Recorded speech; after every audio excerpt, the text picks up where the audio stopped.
previous lessons at school and through distance learning, we've practiced summarizing fiction books or storybooks and informational text. We have also combined information ideas from text to synthesize or create new ideas and understanding.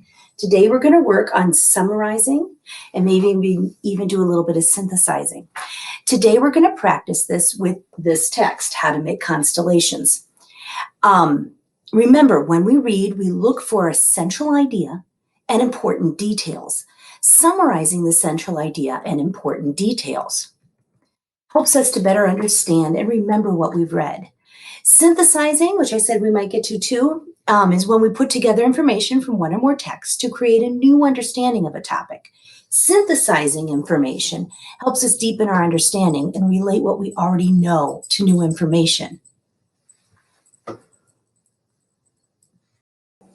Okay, we're going to look at pages 8 and 9 and pause here and summarize the chapter. I just read to make certain, or up until this point, we were reading to make sure I understand the central idea and important details.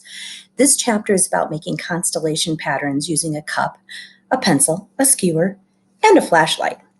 The central idea is supported by important details. The details relate to the steps used to make a constellation, including draw dots on the cup, have an adult poke holes where I drew the dots, and shine a flashlight into the cup.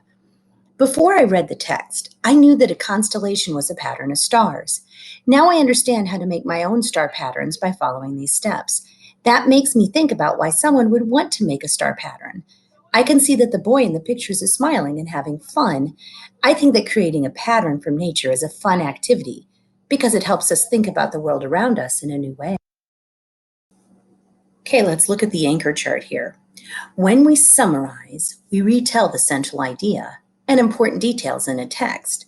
Synthesizing is when we relate what we already know to new information in the text to help us create new understanding.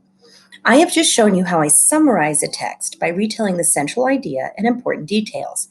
Then I synthesize the information by relating what I just read to what I already know to create a new understanding. Now you're going to try summarizing and synthesizing information. Okay, look at pages 12 to 13, and then in a little bit we'll look at the next page, 14 and 15. You're going to summarize the chapter. Remember to include the central idea and the important details, and then you're going to discuss how what you read in the chapter relates to things you already know and talk about what ideas you can synthesize.